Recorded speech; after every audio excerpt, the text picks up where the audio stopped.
घेतली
भाविकांना नम्र विनंती शांततेचं सहकार्य करा। भाविकांना नम्र विनंती शांततेचं सहकार्य करा।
सोहळा संपन्न होतोय मासादेवी याचा काय सांगाल की कित्येक वर्षापासून हा मान आपल्याकडे आहे?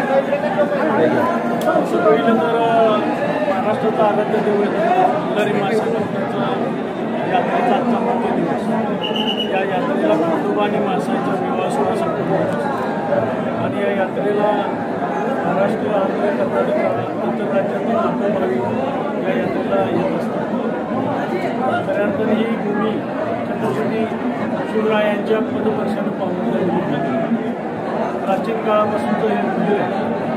जवळजवळ माझी चौथी पिढी, तिसरी ते चौथी पिढी ही यात्रा या ठिकाणी छत्रपतीने या खंडोबाचा आम्हाला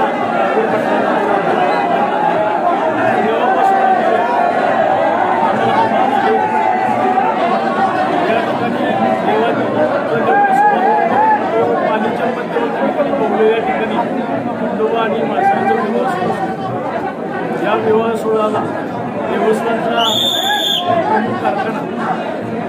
शासनकाठी पालखी असेल, बोल्या गडची देवस्थान कमिटीचे सर्वसन्मान्य सदस्य, पुजारी मंडळी, वाघेमुरळी मंडळी आणि सर्वात महत्त्वाचं म्हणजे या खंडोबा देवस्थानचे बालगावात सर्व समाजातील घटकांना सेवा करण्याचे माध्यम.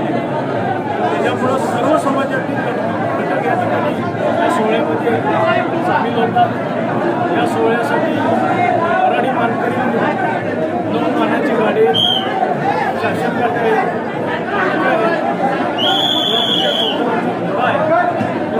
आमच्या घरामध्ये कोरोनी त्या ठिकाणी बोलेच्या लग्न समारंभात जात असते आणि इतर पाटील मानकऱ्यांच्या 4 पाटील मानकऱ्यांच्या त्यांच्याही घरातल्या बोरवल्या त्या खूप त्या ठिकाणी बोल्यावर मुलं असतात आणि अतिशय आपल्या कसा सोहळा लग्न सोहळा असतो तो मुलं असतात.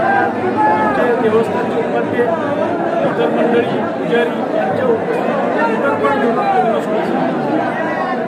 या आता जे कामकाज आहे, प्रशासनाचं जे कामकाज आहे त्या कशा पद्धतीने चालू आहे यात्रेसाठी?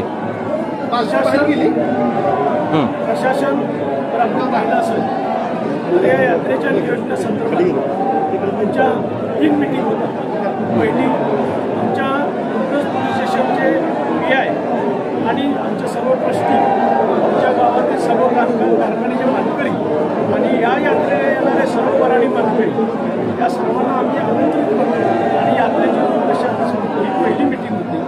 दुसरी मिटिंग ही ग्रामपंचायतीमध्ये प्रशासनाच्या वतीनं प्रांत अधिकारी, तहसीलदार, DYSP व इतर सर्व खात्याचे अधिकारी असतात.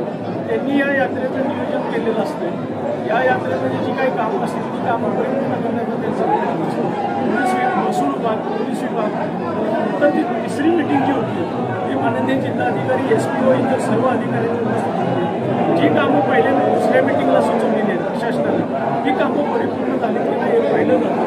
अतिशय चांगल्या पद्धतीनं ही यात्रा पार करण्यासाठी या ठिकाणी पोलीस प्रशासन, महसूल प्रशासन, देवस्थान ट्रस्ट आणि ग्रामपंचायत या सर्वांच्या माध्यमातून यात्रा चांगली व्हावी, भाविकांना सुलभतेनं दर्शन हा प्रयत्न असतो.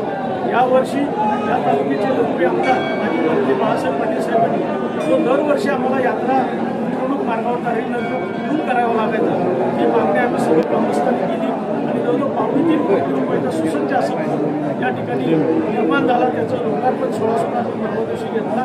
त्याच्यामुळं भाविकांना व वराडी मानकऱ्यांना अतिशय चांगल्या पद्धतीनं या पुलावरून त्या यात्रेचा लाभ घेता येतो. इतर दिवशीही सर्व भाविकांना त्या पुलाचा पार्किंग किंवा वाहवण्यात असणाऱ्या पार्किंगची सोयीसाठी त्याचा वापर होणार. ही अतिशय चांगली कामं देवस्थानला ब वर्ग दर्जा आम्ही सर्वांनी मिळवलेला आहे. याबरोबर ब वर्ग दर्जातून शासनाकडून येणाऱ्या निधी आहे त्याचं या ठिकाणी दिवस असेल, कर्नाटिक असेल, खूप झालेलं आहे. आता जिथं देवाचं लग्न लागतं तो फुला आम्ही भोगले ठिकाण करतो, त्या ठिकाणी सुसज्ज असा सभामंडप करण्याचा आमचा मनोदय आहे. तो आम्ही पुढचं काम आमचं हे हातामध्ये आम्ही घेणार आहोत. थँक्यू. तुमचं नाव?